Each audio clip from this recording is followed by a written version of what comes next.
Hello, it's me, Emily, and it is a baggy shirt type of day today. I want to share a quick update on my Chanel Classic Flap because about a year ago, I shared a review and what fits inside, and I also mentioned that there were some defects with the bag. So I did send it in to get serviced, and I can talk about that later in the video, but be sure to subscribe if you love all things fashion and handbags, and let's talk more about this bag. So a couple things, there have been quite a few price increases since my last video, which was about a year ago, and since I purchased this bag, which was 2018 or 2019. I always get it confused, and this is how I typically store my bag. It's in the dust bag, it doesn't stay in the box, and when I'm not using it, I have all of the velvet pieces just to protect the leather and all of that, and this is actually what came with the bag when I first purchased it. So yeah, it has like that little felt piece, and then it has another one where the double flap is.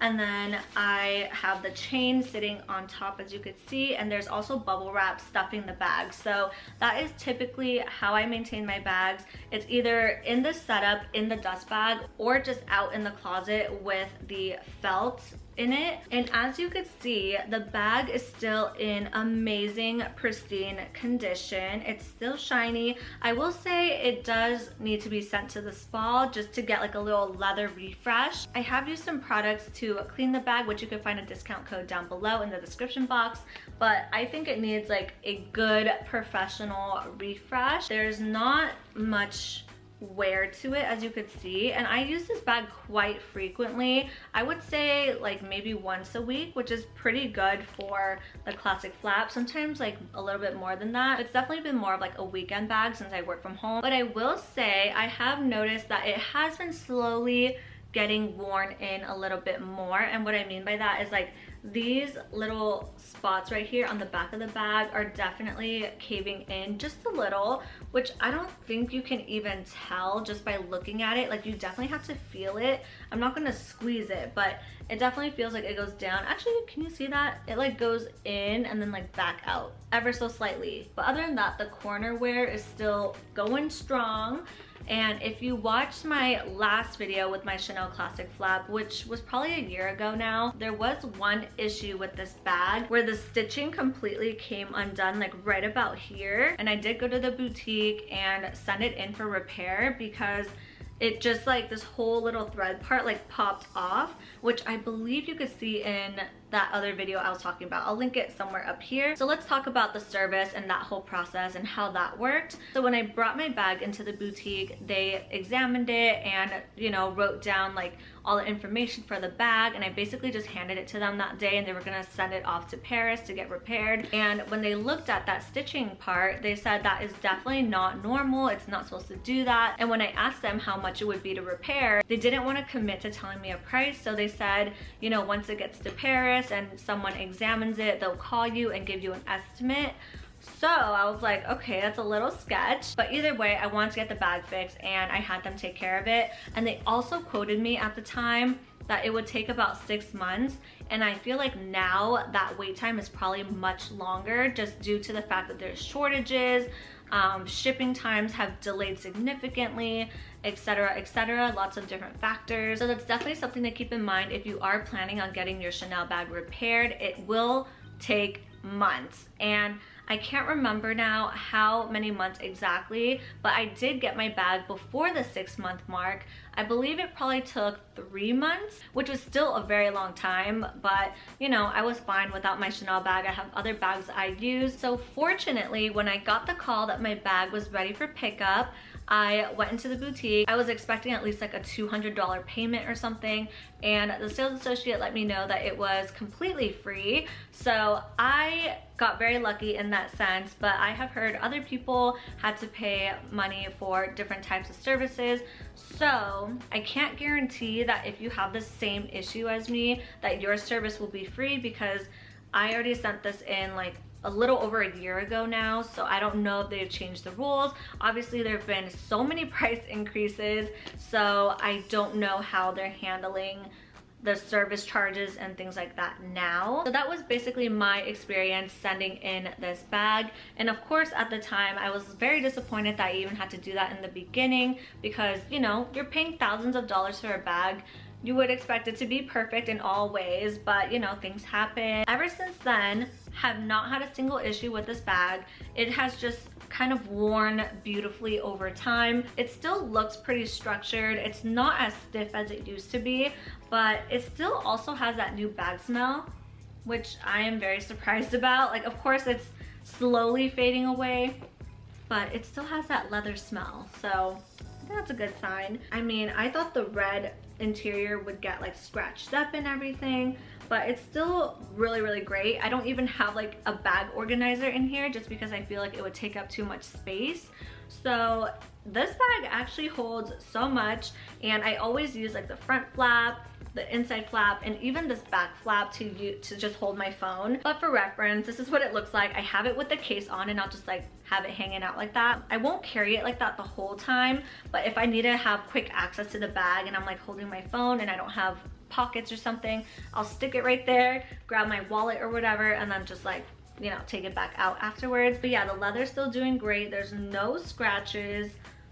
I'm just very impressed overall about how this bag is wearing. So transparently, about 3-4 years ago, I purchased this for $4,800 plus tax, bring it to roughly like low 5,000s, which was a lot of money at the time, not gonna lie. But now this bag is close to $9,000 before tax. So I have some thoughts. I definitely feel like I bought this at a really great time. So I am personally conflicted with the price point of these bags, because you can still find an amazing condition vintage bag, or even just a bag that's like my year or a couple years before that are still in pristine condition, that are going slightly less than retail price. But I've heard arguments on all sides, honestly. You know, some people would rather pay the extra couple $100s to get it brand new.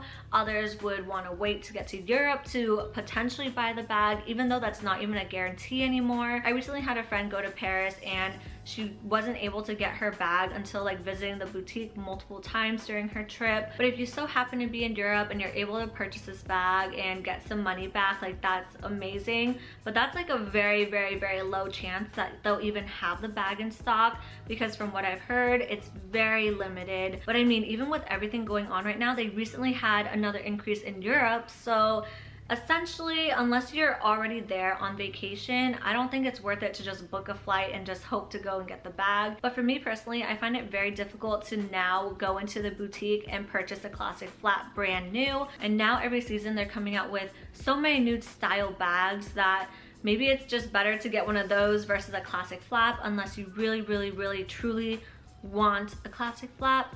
But even then, I would still suggest going the pre-loved route. You may be able to save a couple $100 if that matters to you, or you could just buy it brand new. But I do know that the prices of these bags are not gonna stop going up anytime soon. Let me know, do you think a medium classic flap will surpass $10,000 retail? It's hard for me to justify that to somebody, so let me know what you think in the comments. I know that there have been so much Chanel talk lately, all over TikTok especially. So a quick pros and cons if you haven't seen my other videos. I don't even know if I mentioned it in my other video, it's been such a long time, but quick pros and cons. I love that the medium classic flap looks great against my frame. It does look on the slightly larger side, but not to the point where it's like overly swallowing my frame, if you know what I mean. I am 5'2" for reference, but I do love this size. My friend has the small size, and I love that size as well, but I just have a love for the medium size personally, and I'm able to carry everything and more in this bag. I usually don't carry a big wallet. My wallet is literally just like a card holder. This is a pink one that I got recently. Ah, she's so cute. It's my phone, wallet, keys, chapstick, lip gloss, some snacks, really like some candy, protein bar, whatever you want to fit in here. This small pocket up here I use to hold like my receipts for the day, or like band-aids, like little things like that. They'll fit in here. Like it literally fits more than I needed to, and I always have extra space, which is what I like. When I have items in here, it's still not too heavy for me. The other thing is that the straps are not adjustable, but you could wear it in a different way. So I usually wear it on the shoulder like this, but I used to wear it with the longer strap crossbody. I think that looks really cute too, especially for the fall winter season with like an oversized sweater.